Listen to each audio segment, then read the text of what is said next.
vão desligar o padrão de energia aqui em casa para arrumar uma instalação. Daqui a pouco eu volto. Tá bom, Aleph, não tem importância. Eu já coloquei a reunião nossa aqui para gravar, tá? Então, é, então eu vou arrumar aqui a aula nossa e eu estou arrumando a aula nossa.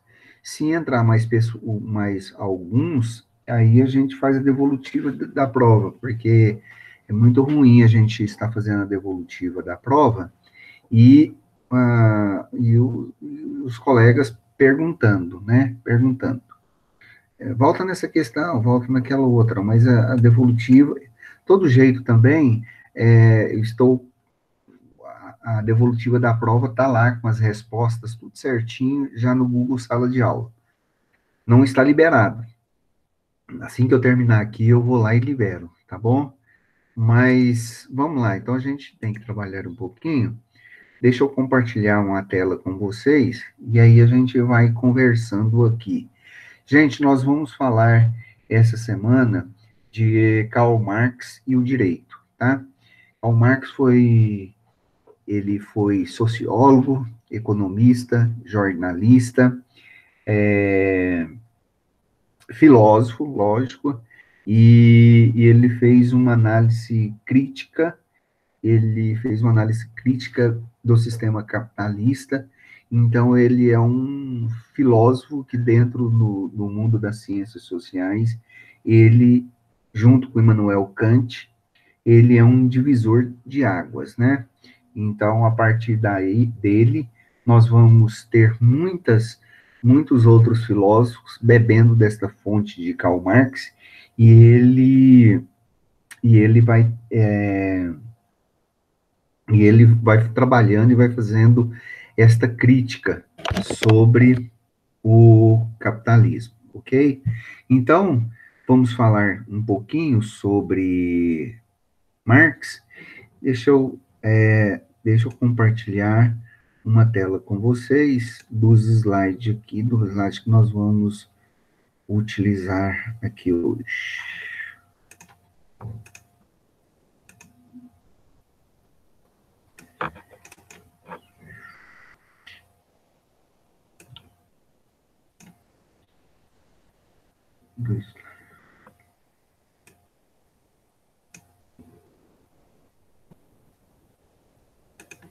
Só um instante, gente.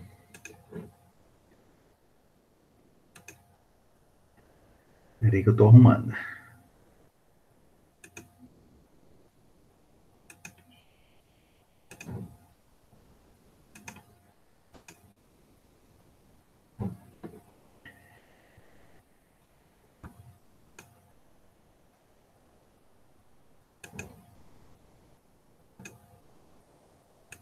Xiii, eu fiz.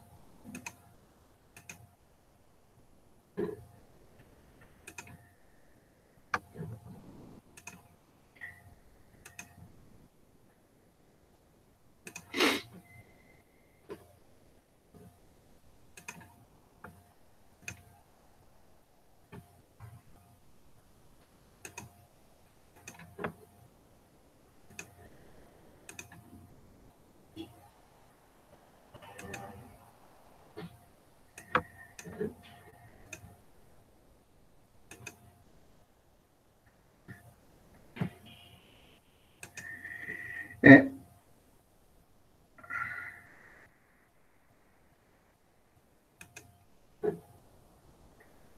me dê só uma informação, gente. Vocês estão vendo esse slide, Karl Marx e o direito?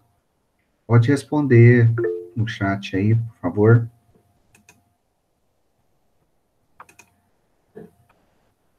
Sim, então tá ótimo. Então vamos.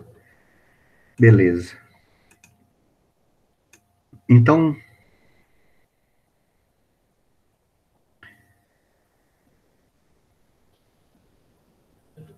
Karl Marx e o direito, tá bom?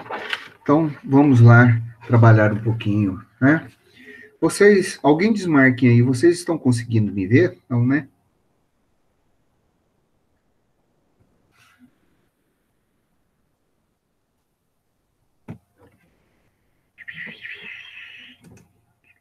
Espera aqui.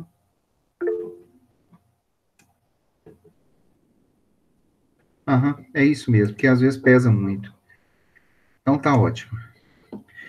Gente, Karl Marx, ele, como nós falamos, já começamos a falar com vocês. Bom, o objetivo da aula de hoje é analisar Karl Marx e o direito, né? O direito é inserido dentro do Estado na visão de Karl Marx, tá?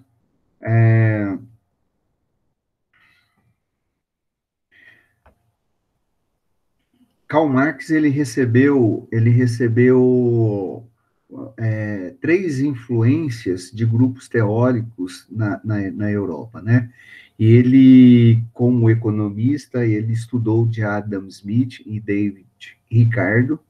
Todos dois eram filósofos e economistas, e Adam Smith chegou até a ser funcionário público, etc. Adam Smith, eles trabalharam a ideia de economia, né? Eles trabalharam muito com um assunto econômico. Adam Smith escreveu um livro chamado A História da Riqueza do Homem, e ali ele procurou entender porque como é que os homens conseguiam ter patrimônio, conseguir riquezas e assim por diante. Então, as teorias de Adam Smith, elas são teorias dentro do modelo conhecido dentro do grupo clássico de economistas ingleses, que dá origem à própria economia como uma ciência teórica, né? David Ricardo é outro economista e ele desenvolveu uma teoria chamada teoria das vantagens comparativas, que também ele também tinha a preocupação de descobrir por que é que os países eram ricos, uns eram ricos e outros não. E segundo ele, dentro da sua ideia, desses países serem mais ricos do que o outro, se deviam principalmente à ideia de que eles buscavam as suas vantagens econômicas, políticas, as suas vantagens sociais, demográficas dentro de um país ou região em relação a outra. E aí conseguiria ganhar e alcançar patrimônio, né? Karl Marx também, ele foi muito influenciado por uma corrente sociológica que existia na época dele, chamado de socialismo utópico. E no socialismo utópico, a ideia é que o homem, ele explorava o homem pelo próprio homem, né? Então, dentro do socialismo utópico, falava-se da ideia do homem ter necessidade, de precisar, acima de tudo, buscar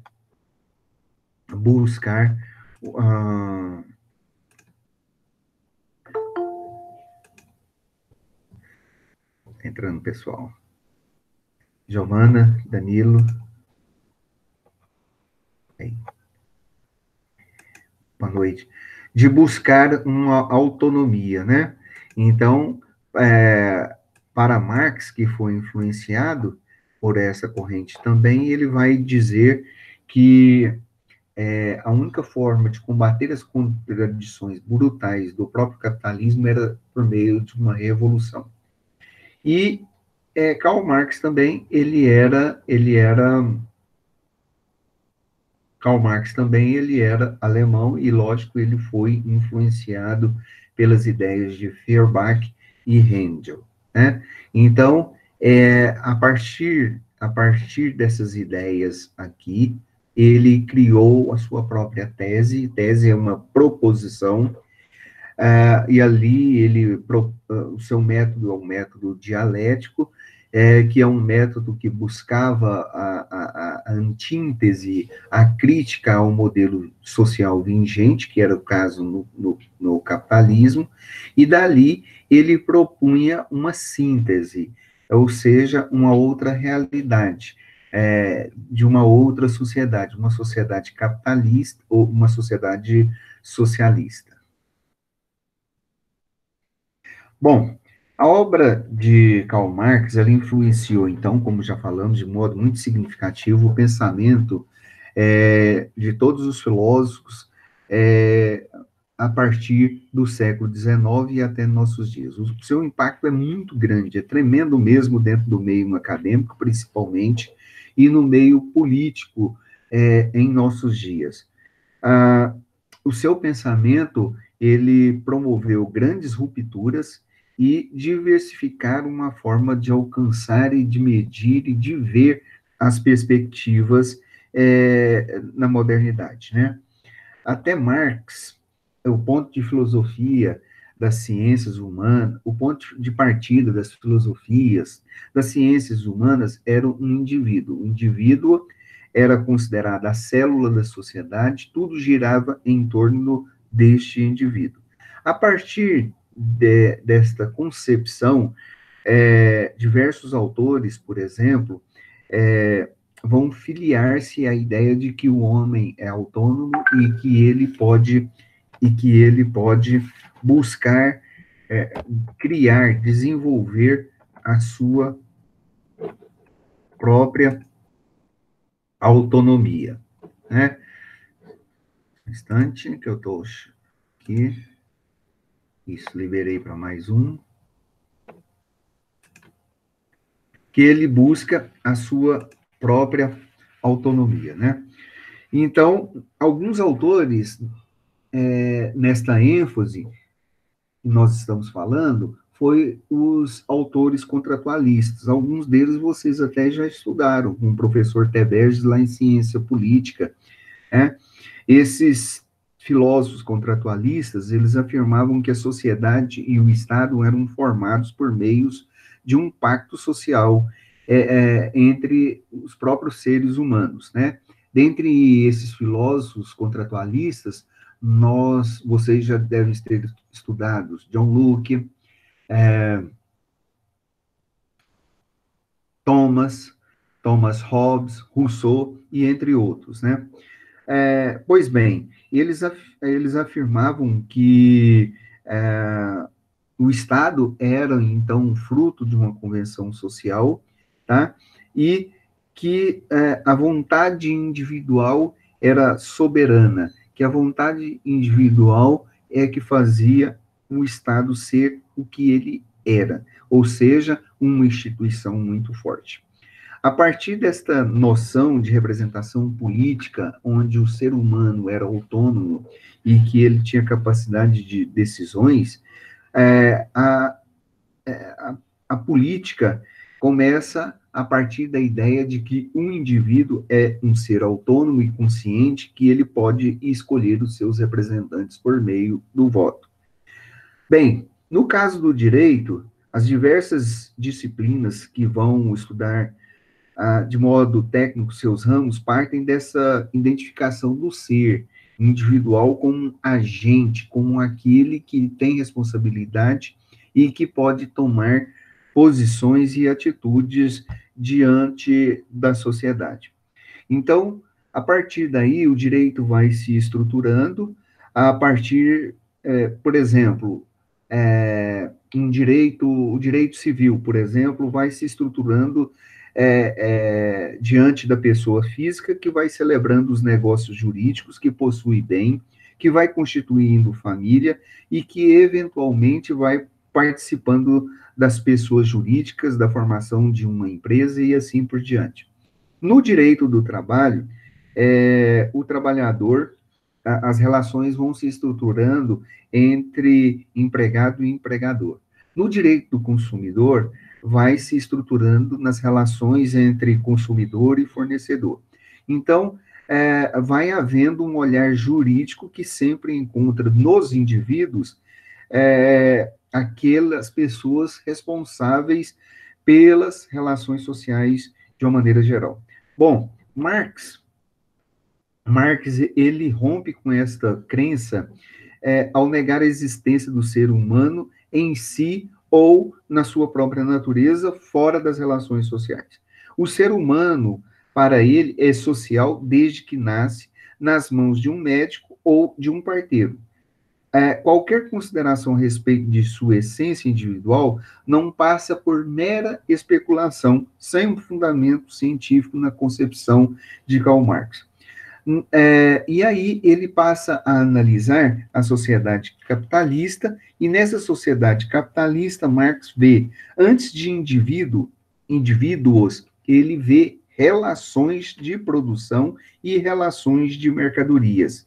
Tais relações separam as pessoas em classes conforme a posição que ocupa, ou seja, conforme o patrimônio e o número, a quantidade de propriedade que cada uma dessas pessoas que participam na sociedade tem. Então, a pessoa dentro da sociedade, ela vale aquilo que ela é, aquilo que ela tem, aquilo que ela possui. De um modo geral, duas grandes classes formam dentro dessa sociedade. Dentro desta sociedade. Um instante. A burguesia, né, que eram os ricos, os poderosos, os comerciantes, os industriais, e os proletariados, que eram os trabalhadores, a grande massa da sociedade, tá? E então, essa massa da sociedade forma uma infraestrutura, né? Esta infraestrutura é baseada numa força de trabalho, mais uma tecnologia, mais uma quantidade de terras e mais os conhecimentos que geram uma determinada produtividade. E a outra parte que forma a superestrutura da sociedade é justamente a parte formada pelo Estado, pela política, pelo direito, pela ideologia, tá? Pela própria filosofia. Bom,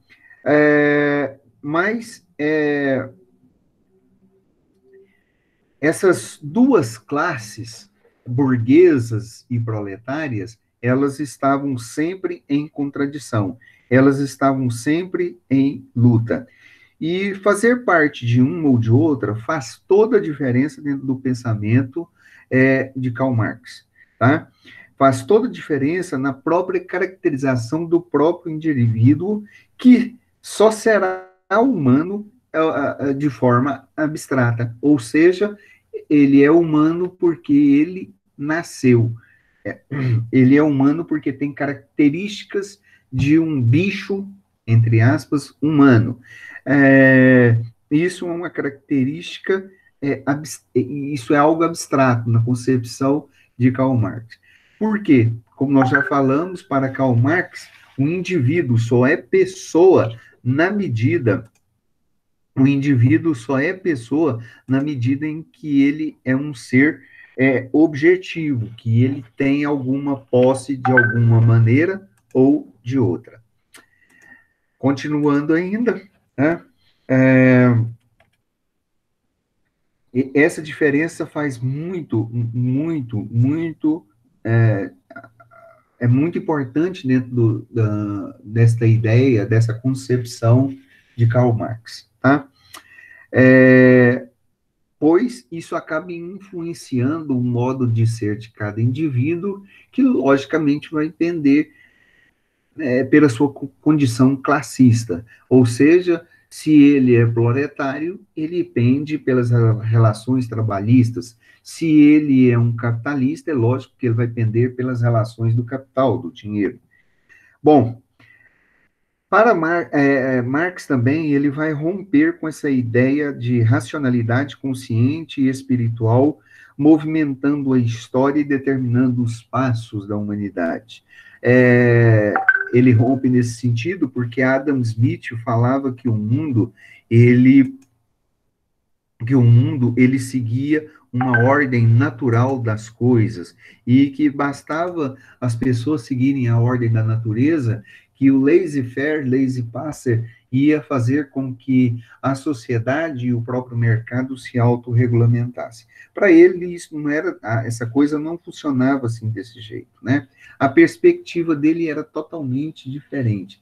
a perspectiva dele era uma perspectiva materialista, porque ele partia da constatação de que toda a sociedade enfrentaria um problema básico.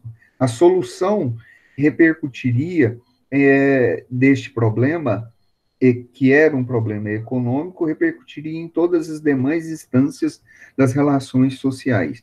Ou seja, estava relacionado com a questão da produção dos bens que permitiam uma continuidade da vida social.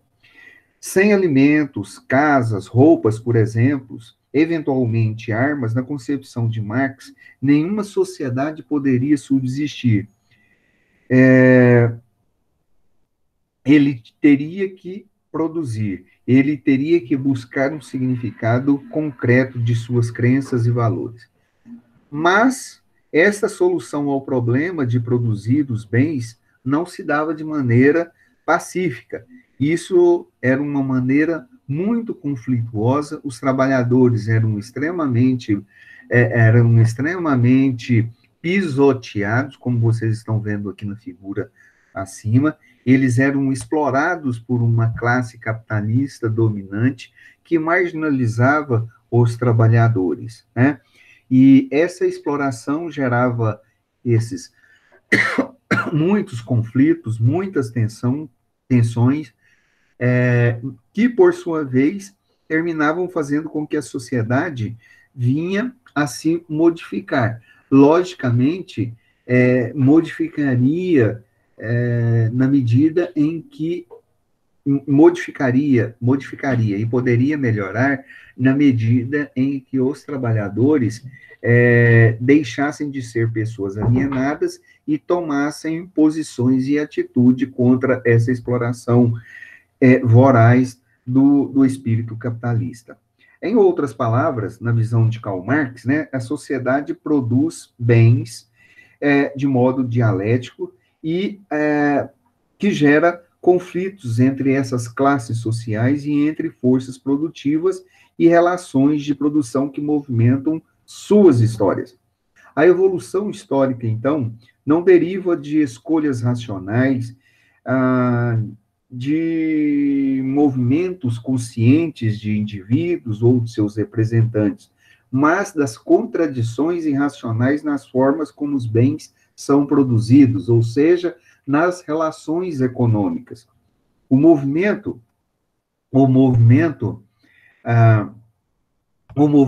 histórico deriva desta realidade dialética. O direito, ele deriva desta realidade dialética, tá? O movimento histórico responde o problema básico de produzir seus bens de um modo novo, mais eficiente do que o anterior, e que justamente por isso predomina em relação a ele. Esta passagem longa e pacífica de um estilo de vida capitalista para um outro estilo de vista social, somente pode ocorrer por meio, então, de um grande ajuste social, que seria por meio de uma revolução. Essa era uma ideia primordial de qual Karl Marx trabalhava, essa ideia muito forte de revolução. Bom, para entendermos um pouquinho mais sobre essa perspectiva materialista e a própria visão de sociedade, precisamos apresentar algumas noções fundamentais para o pensamento marximiano, né? O problema da produção de bens é resolvido pela articulação das forças produtivas e das relações de produção. As primeiras, ou seja, as relações produtivas, elas correspondem aos meios utilizados para produção ou transformação de qualquer bem. Então, está muito relacionado com a questão como nós já falamos aqui, com a questão do trabalho, da tecnologia, tá? E das matérias-primas. A capacidade de uma sociedade de produzir depende principalmente desses três elementos. Quanto mais deles se possuir, mais pode produzir e mais condições de riqueza uma sociedade tem. Então, um país com muitos trabalhadores, quase todos qualificados, portador de tecnologia avançada e com muitos recursos naturais disponíveis, tem tudo para ser uma grande potência nas mãos dos trabalhadores, então, desde que eles se apropriem desses meios de produção, uma sociedade ou um Estado tem condições amplas de alcançar o desenvolvimento e alcançar a riqueza.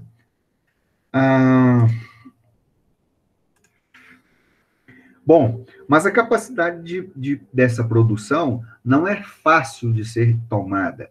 É posta à prova constantemente pelas suas próprias relações de produção. As relações estabelecem entre as pessoas que participam do processo produtivo. As possibilidades são muitas. Por exemplo, vamos imaginar uma comunidade em que todos trabalhem juntos, transformando os recursos naturais que não pertencem a ninguém individualmente em bens que são de todos, com poucos recursos. Num dado momento, alguns se apropriam das matérias-primas, outros dos recursos tecnológicos, e a maioria dispõe apenas de seu trabalho, que precisará ser negociado a fim de obter bens indispensáveis à manutenção da vida. Entre ambas as situações apresentadas, ditas aqui, não há diferenças quanto às forças produtivas que são rigorosamente as mesmas. A diferença reside nas relações de produção, havendo, no segundo caso, proprietários dos meios produtivos. Assim, quando afirmamos, na perspectiva de Marx, o materialismo significa, na prática, que o pensamento social deve partir das análises das forças produtivas e das relações de produção em qualquer instância estudada. Esse conjunto é chamado de modo de produção. Quando falamos em capitalismo, então, trata-se de um modo de produção específico, na qual as relações de produção distribuem as forças produtivas de forma diferente em relação aos modos de produção. Tá? Então, ao estudarmos essas sociedades existentes e seus modos de produção, nós podemos chegar à conclusão, juntamente com Marx, que nenhuma dessas sociedades se articula com os meios de produção.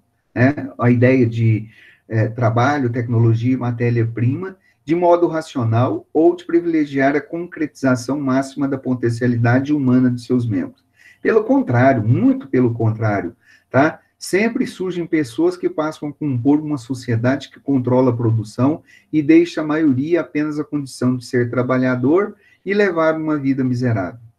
E assim, em outras palavras, desenvolve-se sempre relações produtivas que beneficiam os próprios proprietários dos meios de produção, ou seja, aqueles que têm capital, em detrimento à maioria da população, que é a massa trabalhadora. As sociedades, então, na concepção de Karl Marx, são sempre assim, marcadas pela alienação. Neste caso da sociedade capitalista, a classe burguesa, então, vai controlando os recursos naturais e a tecnologia e direcionando o trabalho alheio para o seu benefício próprio. A classe trabalhadora, composta, então, de grande maioria da população, é uma classe oprimida, é uma classe que se torna marginalizada, excluída, e surge um conceito novo na ideologia de Karl Marx. A massa trabalhadora torna-se alienada. Alienada. De que maneira? Do produto do seu próprio trabalho. Pois, depois de longas jornadas em que os trabalhadores transformam as matérias-primas em outras, o produto desse trabalho passa para os capitalistas, vai a pertencer ao proprietário dos recursos tecnológicos, ou seja, o próprio empresário, e não ao trabalhador. Também ele se torna alienado dentro do próprio processo do trabalho, né? De que forma? O trabalho era artesanal. O trabalhador controlava o seu ritmo e dominava todo o processo de transformação. Com o advento do capitalismo, a partir da Revolução Francesa, o processo de trabalho, então, passa a ser condicionado pelos recursos tecnológicos que não mais pertencem aos trabalhadores, agora aos capitalistas. Aos poucos, esse processo vai sendo dividido, fragmentado e torna-se, então, algo que é seriado. O trabalhador vai assimilando isso, aceitando, não questiona essa realidade, e isso passa a ser algo natural. E o trabalhador, neste caso, participa simplesmente da primeira fase deste processo, que é a produção, e que vai sendo repetida indefinitivamente, e onde ele não, então, não tem a mínima condição de controlar nem a duração, nem o ritmo e nem a forma deste trabalho, ficando, então, o trabalhador alienado. Também o trabalhador pode ficar alienado diante das relações sociais. De que forma? Num cotidiano em que o trabalho não mais lhe pertence e é controlado para produzir mercadorias, o trabalhador passa a avaliar todas as relações sociais, não em termos humanos, mas em termos mercantis. Quando não está trabalhando, então, precisa comprar todas as coisas que necessita para sobreviver. Só que tudo isso tem um preço, e esse preço é muito caro, do qual o trabalhador não pode adquirir ou comprar esses produtos. Então, ele aceita esta realidade e amplia mais ainda a sua própria alienação. E, além disso, ele se torna alienado de si mesmo, ou seja, uma pessoa conformada. Em que sentido? Ele perde a consciência de classe, de humanidade. Ele considera-se apenas uma pessoa fragmentada, como no seu próprio trabalho, que deve preencher o tempo fora do trabalho apenas consumindo mercadorias feitas por outros trabalhadores, estando apto a voltar a estando apto a voltar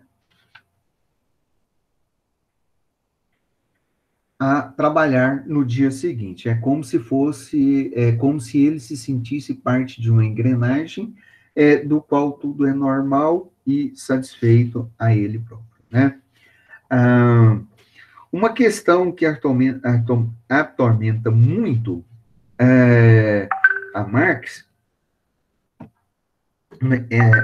é chamado de a questão da ideologia, gente. Tá? É a questão da ideologia. Como explicar para a maioria da sociedade para que ela aceite a alienação e as relações de trabalhos que são causadas por essa alienação?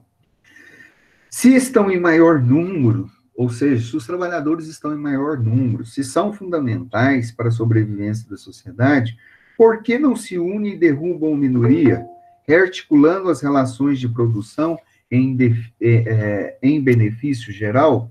Essa questão é levantada constantemente, essa é uma questão que é levantada constantemente por Karl Marx, né? E, para ele, o que explicaria isso era justamente a ideia de ideologia, né? A ideologia, ela inculca essas relações sociais na cabeça do trabalhador, na cabeça deste trabalhador, que é a grande massa da população, que é uma massa de manobra, e eles vão assimilando e aceitando isso de maneira muito natural, né? Essas relações de produção não são responsáveis apenas pelos bens materiais produzidos na sociedade, mas também pelos seus valores e pela sua visão de mundo, como, por exemplo, essa questão do direito, que está aqui no slide nosso, né? O direito é visto, né, como algo que é usado pela classe dominante para expressar a vontade do corpo social, ou seja, o direito é usado para dizer que ele é único, que ele é amplo, que ele é coercitivo para todas as pessoas e que todas as pessoas têm que observar. Isso independente da realidade, pois sempre existiu pobres e sempre existirá ricos, como vocês estão vendo aqui, né? Por que tudo isso? Porque as sociedades alienadas, então, produzem sempre concepções ideais de si mesmo diferentes que são, na verdade. Ou seja, o conjunto dessas concepções distorcidos é chamado de ideologia. Então, nós criamos uma ideia fixa de que achamos que isso é algo certo. Nós nos convencemos, nós mesmos, desta realidade. Então, isso é aquilo que ele defende de ideologia, é uma estratégia muito importante dos capitalistas para inculcarem na vida das pessoas, na sociedade como um todo, essa realidade. As relações produtivas, por exemplo, né, elas, elas são vistas como relações necessárias e corretas, pautadas naquilo que as pessoas devem fazer. E, nesse sentido, as pessoas encaram, muitas vezes, essa relação como um processo natural e esquece que, dentro desse processo, pode gerar uma desigualdade ou uma injustiça muito grande e que as mudanças possam não ser muito bem vistas dessa situação. Na sociedade capitalista, por exemplo, ela produz uma ideia, ou melhor dizendo, uma imagem de si mesmo que liga a ascensão social ao mérito individual. Ou seja, o sujeito só se torna rico, só se torna poderoso na medida em que o seu mérito como pessoa, como profissional, seja influente, seja crescente, e aí ele pode alcançar um benefício ou essa ascensão social. Nesse sentido, né, quanto maior a capacidade do indivíduo e maior os seus esforços econômicos, maior será seu enriquecimento. Todavia, esta imagem oculta que a mobilidade social é muitíssimo pequeno, né? Nós observamos isso a cada dia que passa. À medida que mais trabalhando, é muito difícil a gente ter essa mudança de classe social, né? A posição dos indivíduos continuam estáticas, independentemente daquilo que muitas vezes a gente faz, né? Muitas vezes, tá? Ou na maioria das vezes, a nossa capacidade social, ela é determinada pela nossa classe de nascimento. Ou seja, se nascemos de uma família rica, provavelmente o nosso status social, ele seguirá dentro desta classe social do qual nascemos. Somente com algumas outras situações bem difíceis é que pode ter uma ascensão social da classe do trabalhador. Sempre vai ser um assalariado, sempre vai ser uma pessoa que vai estar, sempre vai ser uma pessoa que vai estar dependente do salário ou das relações produtivas. Bom, então a ideologia, ela muitas vezes ela é composta por crenças religiosas, pelos valores morais, pelas concepções políticas e pela perspectiva do direito, tá? E aqui é onde é que nós estamos fazendo um link com vocês, tá? O direito, neste caso, não é simplesmente um conjunto de normas e regras que regulam a sociedade. Ele é uma ideologia. Suas ideias, como, por exemplo, o respeito aos direitos humanos ou a dignidade da pessoa humana, na concepção de Karl Marx, são simplesmente distorções que impedem a percepção da verdade concreta, da verdade das relações econômicas, né, que se passa dentro dos meios de produção. Justamente com a ideologia, aí vai surgindo esta noção aqui que nós falamos com vocês. Vejam, é, o direito é uma expressão máxima do aspecto jurídico e político. Existe uma ideologia que provoca e que aliena as discrepâncias sociais, e uma burocracia que faz com que as pessoas... A burocracia nada mais é do que uma forma de administrar as próprias condições vividas na infraestrutura dentro das relações econômicas entre trabalhadores e trabalhadores, proletariados e capitalistas e empresários. Tá? Então, gente, junto com esta ideologia surge a noção de superestruturas, né? O que seria isso? Seria a parte, seria a parte, segundo ele, que inculca, que domina, que faz parte, que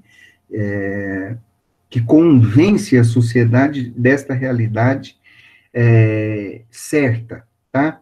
Então, a superestrutura é a base econômica das próprias relações de produção, das forças produtivas, e é daí que vai surgir as instituições que buscam, acima de tudo, a preservação da sociedade. Entre elas, nós podemos citar, por exemplo, por exemplo, o Estado, tá? O Estado, nós podemos citar o Poder Judiciário, as escolas, né, os estabelecimentos educacionais, as igrejas, que mais, hein? A família, e assim por diante, tá? Bom, a atuação dessas instâncias, dessas instituições, é sempre legitimada pelos valores ideológicos, tá?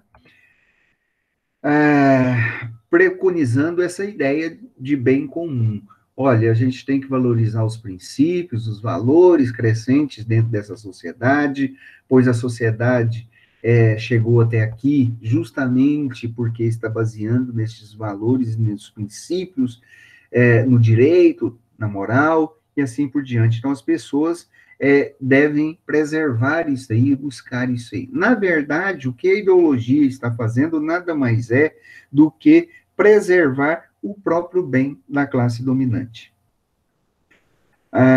E o direito ainda, né, o poder judiciário, aparece no pensamento de Marx ligado sempre, o tempo todo, tá, gente? Ligado sempre à ideologia e ligado a esta ideia de superestrutura.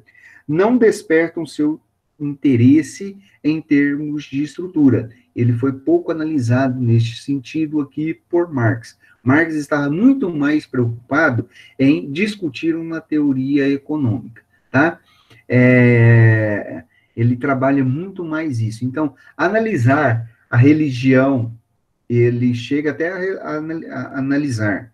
Ele fala que a religião é o ópio do povo, que aliena. Ele fala que o direito está a serviço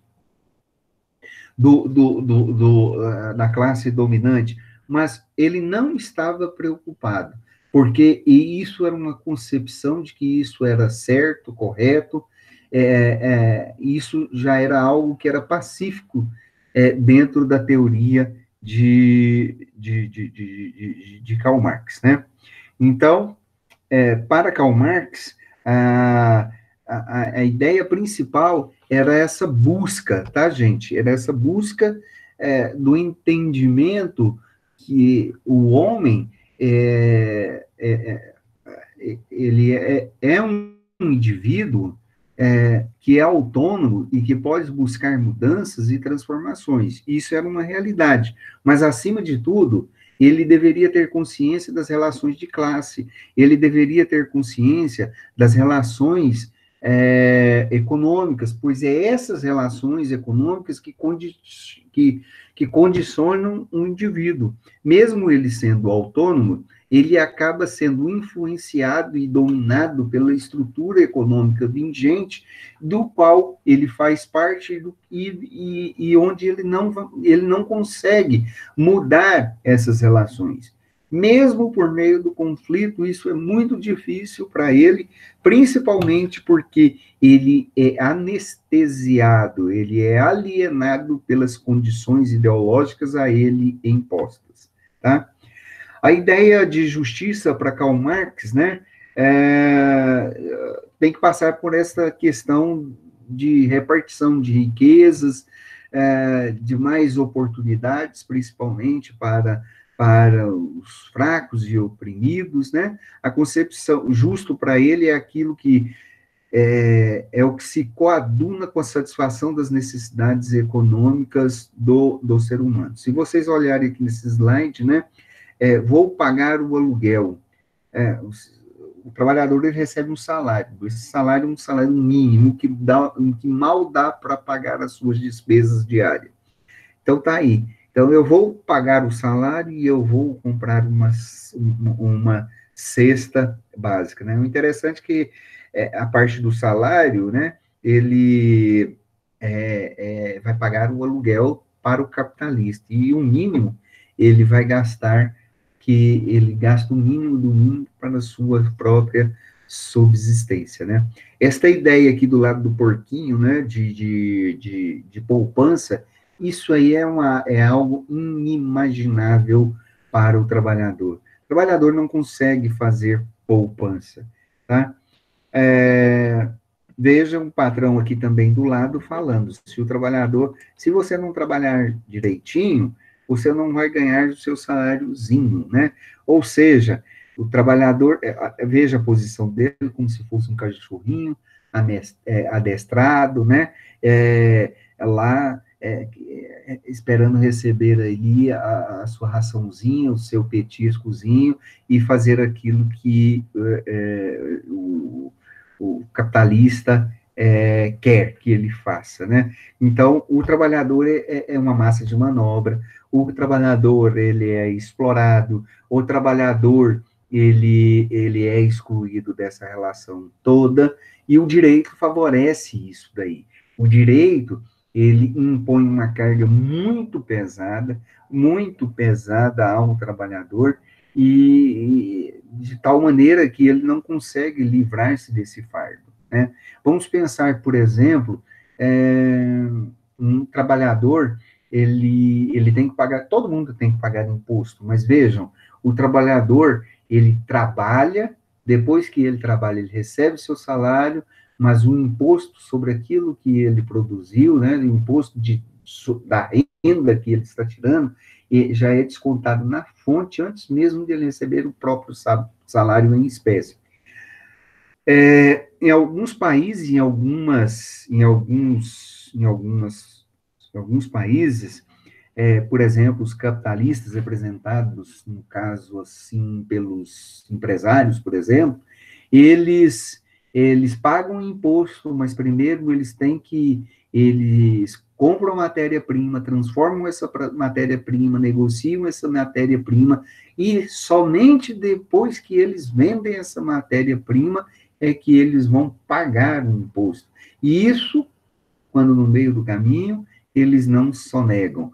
E o trabalhador, como uma coisa já vinculada, isso é praticamente algo muito difícil de acontecer nessas relações para ele, né?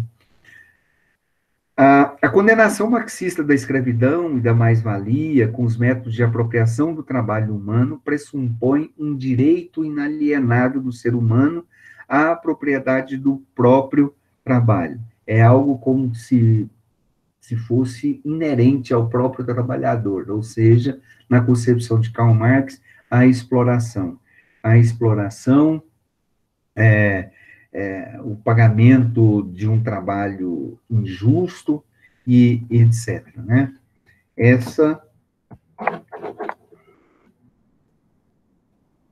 Ah, para nós concluirmos, então, o nosso assunto, o pensamento de Karl Marx trouxe para a sociedade um papel modificador e crítico do Estado e do direito, né? A partir dessas ideias de Karl Marx, ele passa, então, a fazer essa discussão, ele passa a fazer essa discussão de forma mais ampla, tá? E começa a questionar essa realidade toda. Então, ele é um sujeito que faz essa crítica muito voraz ao capitalismo, muito voraz mesmo ao capitalismo, e a partir dali nós vamos ter tantos outros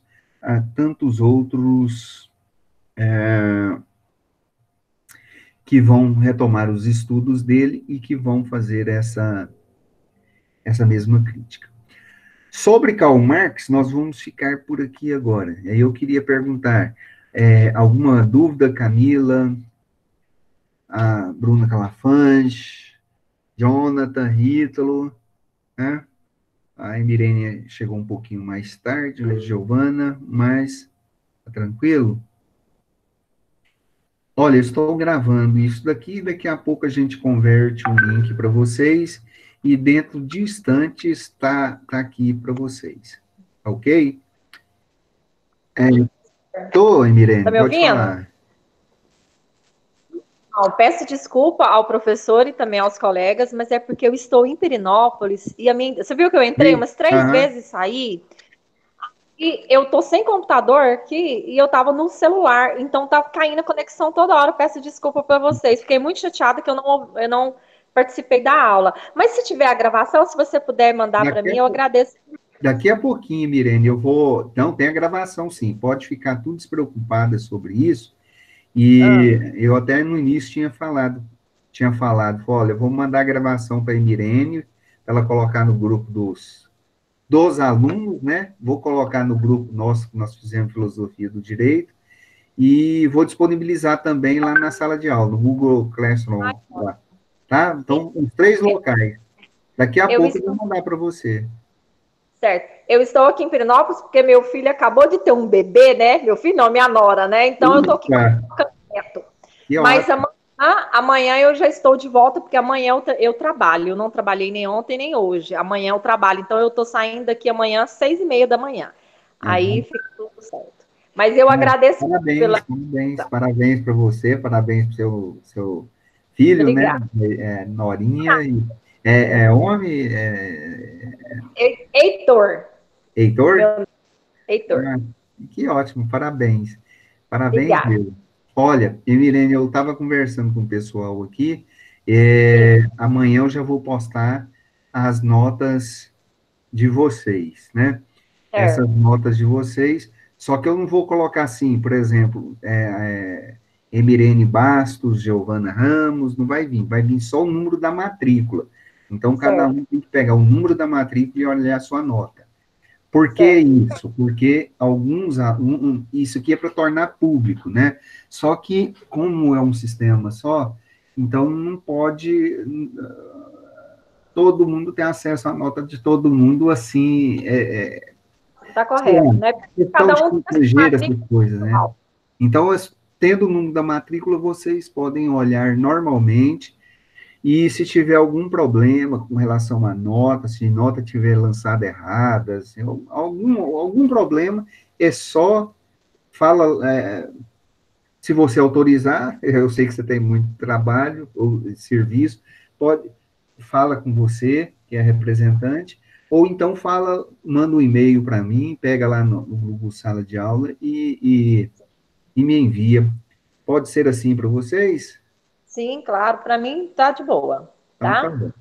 Então eu vou Então fazer tá. o seguinte, eu estou no Google aqui agora, já vou converter aqui e já estou postando na sala de aula para vocês. Se eu não me engano, a sala de aula é a semana No meu 9.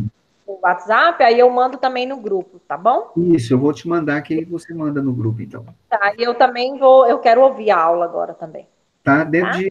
No máximo meia hora tá disponível, porque demora a converter um pouquinho, tá? Mas Tudo aí bem, fica eu já tranquilo. mando. O link é só vocês entrarem. Dá para entrar no celular mesmo direto. Ah, Ok, tá bom. então, gente.